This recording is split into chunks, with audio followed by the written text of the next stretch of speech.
اللهم صل وسلم على سيدنا محمد. ازيكم يا حبايبي؟ عاملين ايه؟ يا رب تكونوا بخير، واهلا بكم في يوميات منال. ان شاء الله بقى النهارده زي ما انتم شايفين كده انا في جوله في السوق. ده سوق التلات، ماشي. سوق عندنا في المنطقه اللي انا فيها. بصوا بقى السوق عامه الناس واخده عنه فكره انه بيبقى في حاجات رخيصه وحاجات مش ماركات وحاجات مش قد كده. زي ما انتم شايفين اللكلوك اللي قدامكم ده كل ده مستورد، حاجات مستورده وشرابات وكلام من ده. وبرده في نفس الوقت في بالة اهو. وبرضه انتوا عارفين ان البالات عليتها بتبقى ماركات. تمام. اللي انا يعني الجوله دي انا قصدي منها ايه النهارده، لان انا كنت عامله ريفيو كده على حاجات انا اشتريتها من السوق. تمام. مع واحد انا معاملاه بيجيب يعني حاجات من ايكيا وحاجات تركيه، حاجات اللي هي حاجات التركي. تمام. فانا قصدت ان انا اوريكم السوق، عشان كلمه سوق بتفكر الناس بتفكر ايه، ان بمعنى السوق دوت السوق سوق الغلابه بمعنى صح. لا، السوق سوق الغلابه واللي مش غلابه كمان. بمعنى انك هتلاقي فيه كل حاجة انت عايزاها للعروسة لبيتك، كلها ماركات وكلها حاجات مستوردة وحاجات غالية جدا. من زي ما بيقولوا من الشراب للصاروخ. كل اللي انتوا شايفينه. بصوا المفروشات، حاجات كلها يعني من الحاجات الغالية قوي للحاجات البسيطة جدا. يعني متر القماش ده بدأ من 20 وخلص على 40، اي متر من اللي قدامكم ده، اللي هي طبعا الحاجات التنجيد والفرش والكلام من ده. الترنجات والحاجات الشتوية كلها برضو مستوردة، مش صناعة يعني أي كلام. وزي ما انتم شايفين العبايات والشيلان وكل ما يخطر في دماغكم في السوق. تمام. انا خدت لكم جولة كده بدون اسعار، بمعنى ان انا ايه، ما خليتش حد قال اسعار، على اساس ان دي اول مرة انزل فيها السوق. فانا عايزاكم بس ايه اديكم جولة في الاول، تعرفوا ان السوق فيه كل حاجة. طبعا السوق دوت في اللي طبعا اللي هيجي له من فيصل، هو فيصل العشرين، ترعة عبد العالي اتنين. او اللي هيسأل هيقول ترعة سوق التلات او شارع سوق التلات، بس هيبقى في العشرين فيصل. تمام. زي ما انتم شايفين بصوا كلها حاجات حلوة وحاجات غالية، مش حاجات اي كلام. بس في السوق اسعارها حلوة جدا. تمام. انا قصدي بمعنى ايه، بمعنى انك هتيجي السوق هتلاقي كل اللي انت عايزاه، من الحاجة البسيطة قوي للحاجة العالية قوي. يعني بصوا هنا الكوبايات، مكاسات وكل حاجة برضو، المستورد والعادي، ماشي، المحلي زي ما بيقولوا. تمام. ده بقى بصراحة عجبني الشاب ده قوي بايه بقى، بانه بصوا معلق الستاير وشايل المكنه جايبها السوق. هو مش قاعد في محل، هو قاعد على فرش زي ما انتم شايفين. بصوا تختاري مثلا القماشه من السوق مش من عنده، وهو عنده طبعا الاكسسوارات والحاجات بتاع اللي تخص الستاير. انت تشتري القماش وهو يفصله لك وانت قاعده، يعني وانت في السوق هتاخدي الحاجه وتفصليها. ده طبعا ده فضلات قماش. المتر بدأ فيها من 10 جنيه وخلص على 20. قماش وستاير زي ما انتم شايفينها كده، كلها فضلات. وعلى فكره قماش مش رخيص يعني، حاجه غاليه مش اي كلام يعني. تمام. طبعا ده كل دوت في الجوله وانا ماشيه رايحه ايه، رايحه المكان اللي ايه، اللي انا هجيب اللي انا بوريكم انا اشتريت منه. دي مفارش سفره ومفارش للترابيزات والانتريات والكلام دوت. وفي اطقم زي ما انتم شايفين اطقم الانتريه او الركنه. المحل ده فيه كل اللي يخص الركنات او الانتريه، كل انواع الكسوه. تمام. من النوعيه دي وفي نوعيه تانية. ماشي. وده طقم برضو طقم انتريه دوت 10 قطع. ان شاء الله بقى اللي لو عجبكم الفيديو او عجبكم المكان، ان شاء الله الفيديو اللي جاي هيبقى فيه اسعار لاي حاجه صورها. بس انا دلوقتي خدت لكم جوله لغايه ما اوصل للمكان اللي انا بروح اشتري منه اوريه لكم. ماشي. وفي نفس الوقت بقى هجيب لكم منه اسعاره كده. بصوا الستاير بجميع انواعها برضو تفصيل لو هتفصلي، وفي جاهز. الاسعار حلوه قوي وحاجات حلوه قوي في السوق. الملايات، الملايات القماش القطن الجميل جدا. تمام. لغايه البلوستر اللي هو الاسعار العاديه الرخيصه. ماشي. وطبعا في حاجات قطن جميله جدا وال... والحفاظات، حفاظات السرير او حفاظات الارض، كل حاجه موجوده في السوق. كده بقى ده بدأنا ايه بقى، ده المكان اللي انا بشتري منه. بصوا بسم الله ما شاء الله حاجته كلها جميله. مش معنى انه فرش، هو فرش على فكره وليه كذا محل يعني، بس هو ليه مكانه في السوق. هو طبعا المكان دوت اللي واقف فيه محمد واخواته يعني مع بعض. هو فرش واحد يعتبر. محمد ده اللي هو ليه جروب على الفيس باسم النمكي، وعلى الواتس وعلى وعلى اليوتيوب ليه صفحة برضو باسم النمكي جروب. تمام. فحاجته كلها مستوردة وحاجته كلها حلوة جدا جدا، وعنده خصم يعني غير عادي. يعني مثلا دي مبخرة دي، ماشي. وكل الحاجات اللي قدامكم، اطقم الصواني واطقم الاباجورات وحاجات الاكسسوارات دي كلها بره بسعر عالي قوي، وعنده بسعر مش هتتخيلوه. تمام. انا خدت لكم جوله كده في الجزء دوت. تمام. ده يبقى جزء كده ايه ما فيهوش اسعار، وان شاء الله المره الجايه اقول لكم اسعار الحاجات اللي زي كده. وبعد كده هبقى اخدكم ايه للمكان اللي هو التاني نفس الفرش يعني، بس الحاجات اللي هي بقى ايه تخص المطبخ وكده. بصوا دي بونبونيره شيك جدا، وعنده اباجورات الشابوهات بتاعتها شيك قوي وحلوه قوي. وزي ما انتم شايفين كده الصواني عامه كل التحف اللي عنده، او الاباجورات او الحاجات اللي تخص الشقه بمعنى اصح كديكور، حاجته حلوه وقيمه وحاجات غاليه جدا. مش معنى انه فرش انا بقول لكم انه حاجته، لا، حاجته جميله جدا. وفي نفس الوقت هو بيبعت يعني اي حاجه تعوزيها يبعتها لك اونلاين. يعني لو نزلت على الفيس هتلاقي حاجته عروضات بينزلها. وان شاء الله ان شاء الله كل تلات هنزل لكم العروضات اللي بينزلها. والقناه بتاعتي هيبقى ليها خصم للي يجي من يوميات منال، هيبقى له خصم عنده. يعني هتقولوا له انا من جاي من عند يوميات منال او تبع يوميات منال، هيبقى ليكي خصم خاص ليكي.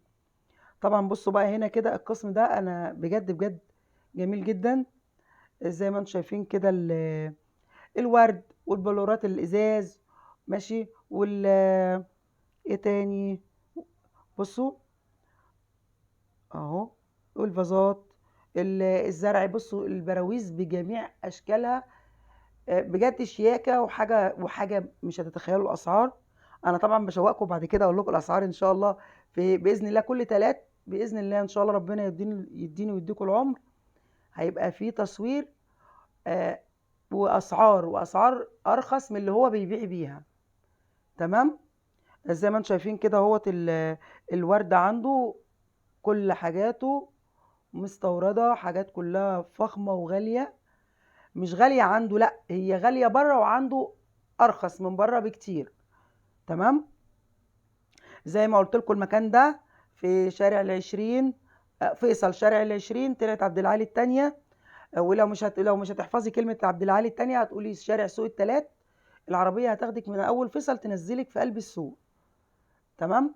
بصوا بقى كل أنواع الورد، حاجات كده جميلة وشياكة بجد أهو. بصوا بقى أنا بحاول أقلده، فخليت بوكيه الورد بقى أرنبيطة بقى زي الأرنبيطة بالظبط. ماشي كده. بصوا حاجات بجد جميلة اهو. بصوا الورد ده عجبني قوي، بس انا بصراحه ماليش في الاحمرات، انا ليا في الحاجات الغامقه قوي، يا الابيض قوي يا اما الغامق. بس زي ما انتم شايفين بصوا اهوت انا بحاول ايه اوريكم جوده الحاجه. عشان في ناس كانت بتقعد تقول لي انت بتجيبي حاجتك منين؟ انا كنت بروح هايبر وبروح ايكيا وبروح الحتت دي وبجيب حاجات من هناك. بس هو عنده حاجات نفس الوضع وقريب ليا، انا بيني وبينهم حاجات بسيطه يعني مش بعيد عني. ده بقى الفرش اللي هو فيه حاجه المطبخ. طبعا كل الحاجات اللي قدامه ديت، ماشي، كلها يا من ايكيا يا حاجات تركي. كل الخامات اللي هي السيليكون دي تركي. تمام. طبعا الكبه دي انا وريتها لكم في الريفيو، كان طلع فيها غلطه ورجعتها له فجاب لي واحده غير مش جاب لي واحده، غير لي الوش.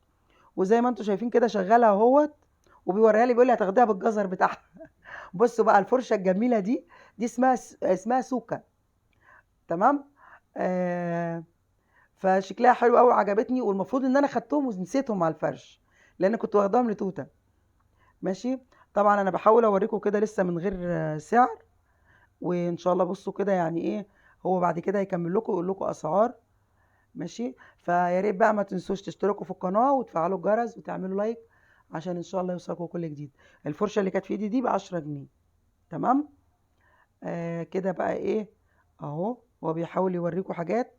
طبعا انا ما كنتش عارفه اسجل بصراحه، انتوا هتلاقوا الصوت برده مش قد كده، بس انا اتعمدت ان هو اللي يتكلم عشان برده هو حافظ الاسعار كلها. بدل ما افضل اسال واقول والكلام ده، لا، قلت له لا انت اللي تقول لي السعر. طبعا الصوت بكام الكيس؟ انا عايزه من دول. ده اللي هو بتاع اللي عليه براويز عامل 10 جنيه في طعميه. طلع عليه بقى. بص يا نسا، قطعت البيتزا في اي مكان غير عندنا، يعني بص دي كده صوري هنا، ده قطعت بيتزا لحمه بارده خضروات. تمام؟ اشرح لك بقى انا عملي. ده شغل ماركات 85 نازله عرض 50 جنيه في العرض. دي كده قطع بيتزا، هتدوس على الزرار ده مش هتتحرك، قطع خضروات ولحمه بارده. تمام. طب عايزه تفكها تنضفيها، تفك كده السلاح نص عقل وكمان محمد. تمام. بتنضفيها وترجعها تاني مكانها.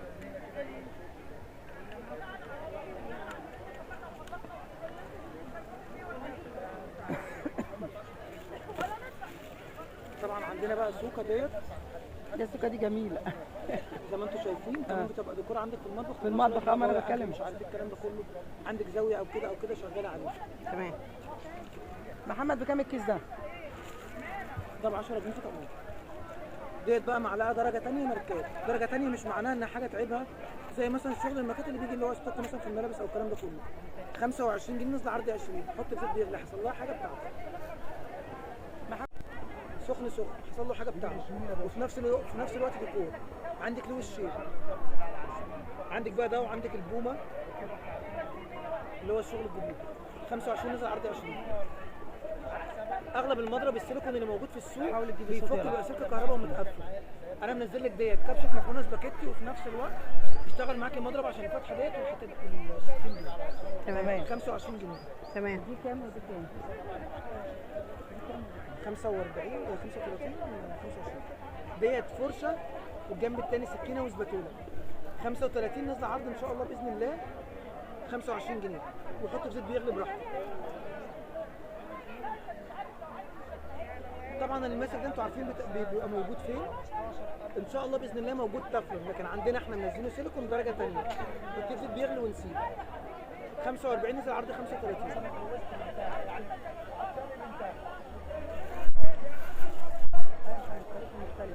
عندي حاجه زي كده قطاعه وشيره، وكمان يدها طويله عشان ايدك تبقى بعيده عن النار.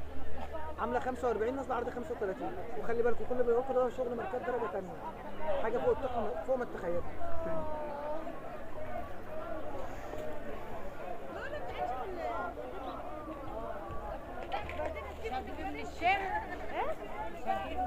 بصوا بقى ديت اسمها الاستيكه او المساحه، ما بتخليش حاجه في كب او خلاط او الكلام ده كله. ممكن تقليه بقى تومه او بيضه كمان في نفس الوقت. تمام. عامله 25 نازله عرض 20. القشره اللي عندنا عامله 15 جنيه.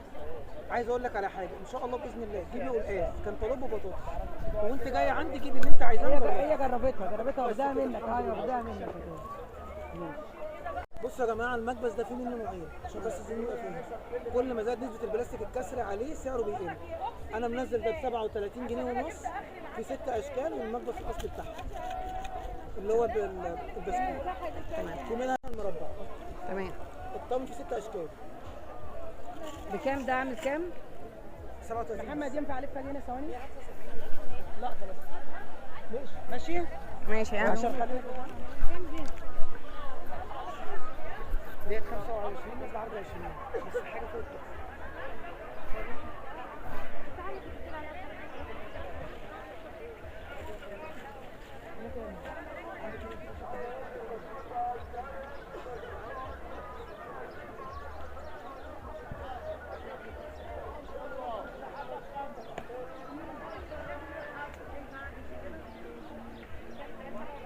بس كده لحد ما تكون شرب عمليه بتاع العربيه.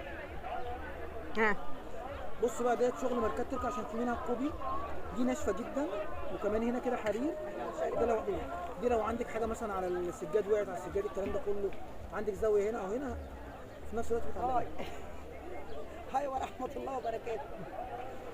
هجيب لك الحاجات بقى اللي ايوه انت قلت دي. السكينه ديت بتعمل ان شاء الله 75 جنيه 120 جنيه. منزلين عندنا 50 شغل ماركات.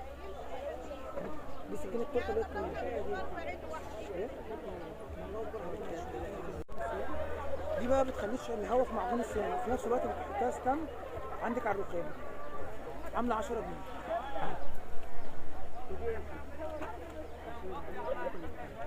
ديت ان شاء الله باذن الله فيها 12 قطعه، بتتباع بره ب 35 جنيه، نزلنا عندنا 15 جنيه. بتحط القطعه في الميه تبقى سفنجه مدوره تمسحي بيها مكان الميه. هتبقى الفوطه ديت واحده صغيره. كان في 3 يا محمد انا متوضم منك. ازاز روعه. روعه. ديت ان شاء الله 17 ونص 2 ب 30، دي 20 2 ب 35. ديت فوط مخصصه ازاز خشب المونتال، بس الاستخدامها لحاجه ما استخدمهاش لحاجات ثانيه. في شركه معينه بتنزل القطعه من 165 ل 265 جنيه. طبعا انا بديكي حاجه بعد ما تجربي دي. موز فراغ؟ لا مش فراغ، دي ما بتخليش الموز ياكسد او يفقد قيمته الغذائيه، وعامله 5 جنيه بس. تمام. بصوا يا جماعه ديت فيها سلاحين لو تعرفوا تجيبوهم، جنب معلقه وجنب التاني سباتوله. دي بتعملي بقى اشكال على التورته، اشكال على الكريمه، الكلام ده كله. في نفس الوقت لو بتنزلي حاجه من انبوبه صغيره او الكلام ده كله برضه شغاله. الجنب التاني المعلقه دوت بتقلبي بيه اللي هو الكنكه البايركس عشان ما يتكسرش منك ويبقى خفيف جدا. الطقم ده عامل 55 جنيه، بره جايبين القطعه الواحده بس من 55 ل 75. زيها زي اللي في السوق. المساحه دي يا جماعه عندي ب 55 جنيه بس خلي بالكم طريه جدا، ما بتخليش نقطه ميه وراها، ما بتخليش الهواء وراها، وبعد ما تجربي ادعيلي. ده بقى طقم ثلاجه يا جماعه، وخلي بالكم في منه الكوبي نازل اللي هو الورده الصغيره بتاعته، بيعمل 20 جنيه. احنا نازلين ده الخامه الاصليه بتاعته النضيفه ب 25 جنيه. ورزق اللي بياخد قطعه الطقم فيه 4 قطع للثلاجه. تمام. في عندنا بقى الالوان كتير منه لو انت عايزه. بصي صوري كده الوانات اهي. في منه الابيض، في منه اللي هو ده، الواناته كلها موجوده. عندي بقى 10. يا عم احمد يعني عايزين جوله عنك. لو عايز تصور يعني ده كده اللي هو حامل المعالق ما ب تقول 15 أسعار. جنيه. واعملوا حسابكم برضه البلاستيكات، كل ما نسبه البلاستيك الكسر زادت على البلاستيك السعر بيقل. انا بحاول اجيب لك افضل حاجه جايه ممكن في يوم تعملها. اساسا ما عنديش حاجه. وبالاخص معلش لا بلا عندك حاجه. وبالاخص ان الحاجات ديت بيتحط عليها حاجات سخنه، فلازم يكون الخامه بتاعتها بيضاء. تمام. عامله 15 جنيه. تشتركوا في يوميات منال وتفعلوا الجرس عشان خاطر ان شاء الله باذن الله هتيجي من وقت للتاني تصور عندنا، وهتكتشفوا الجديد عندنا ان شاء الله باذن الله. وفي حاجات حلوه جدا جدا الايام الجايه هنبعتها لها كمان تحطها عندها على القناه بتاعتها، ما بتنزلش معانا السوق، ولو انت محتاجه اطلبها اونلاين. تمام كده. اترككم في رعايه الله وحفظه. سلام. ده كده ليه؟ شفت لها ازاي ليه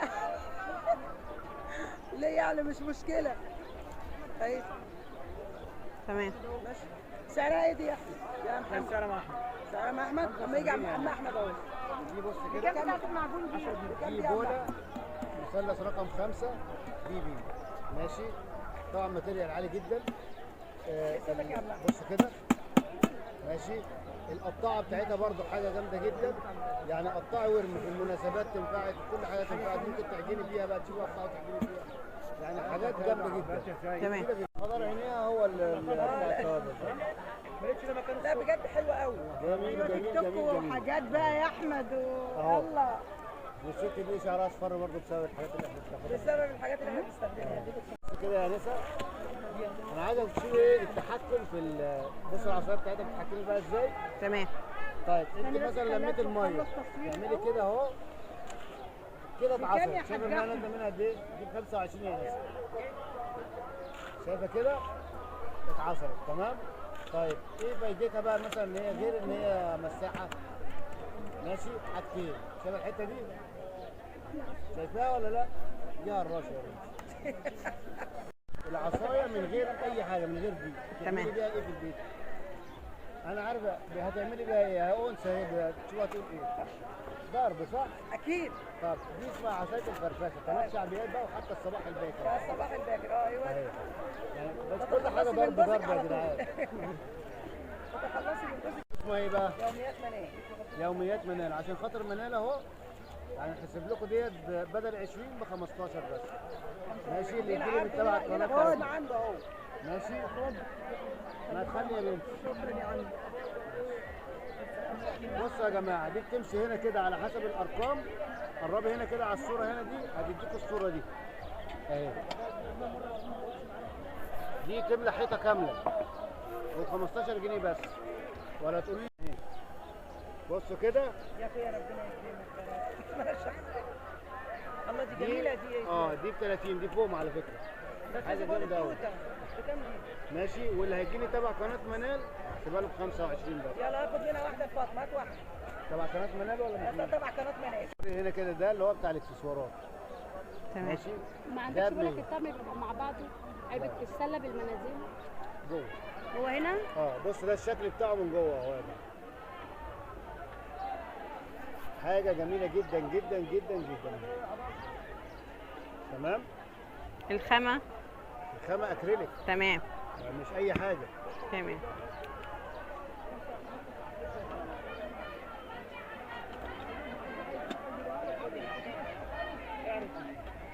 ماشي، يجي بقى اللي هي الحاجات اللي هي الاعلانات الصيني.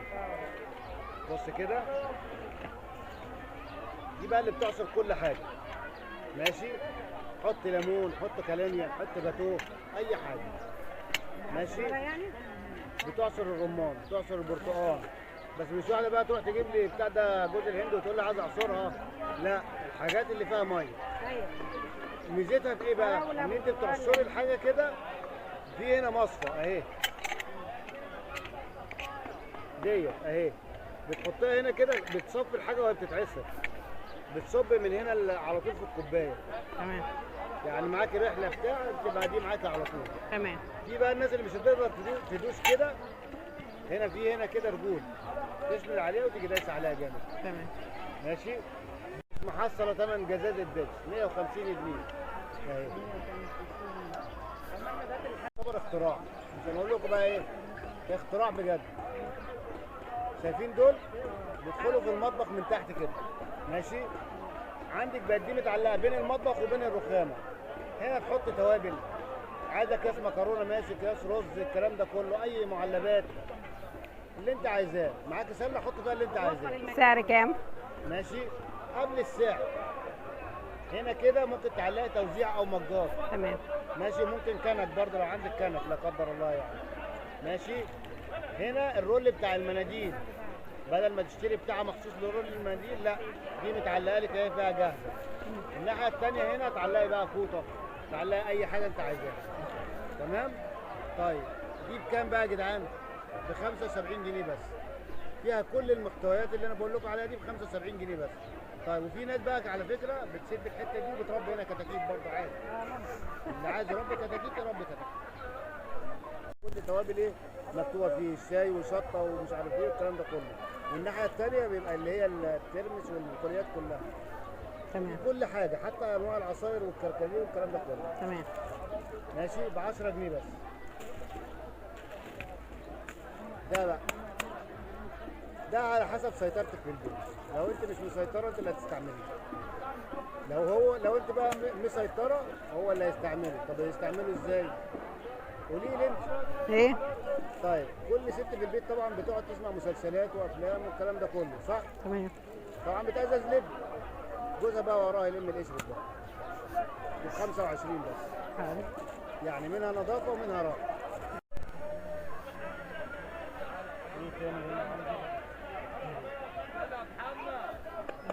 صبانه دورين. تمام. ماشي، دي ضغط هواء يا جماعه. هي دي كده ضغط هواء، تلفيها كده وتلزق في السيراميك. تمام. تمام. طبعا الدورين بتوعها الماتيريال بتاعها عالي، مترخصه ومعمول لها مصالحه، يعني ولا هيجي يكلمك على دور زياده ولا الكلام ده كله. انت في الرحلات بتحتاجي تطبخي مثلا، تعملي حاجه بتاع كبيرك، هتاخدي معاكي كاتل. تمام. لا، ده بقى بوتاجاز كامل، كأن معاكي بوتاجاز 1000 واط. تطبخي عليه لو عايزه تطبخي لحمه راس ولا كوارع هتطبخي عليه عادي جدا.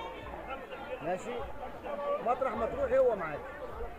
ماشي، بكام بقى؟ ال 1000 واط مش ال 500، ب 225 بس. تمام.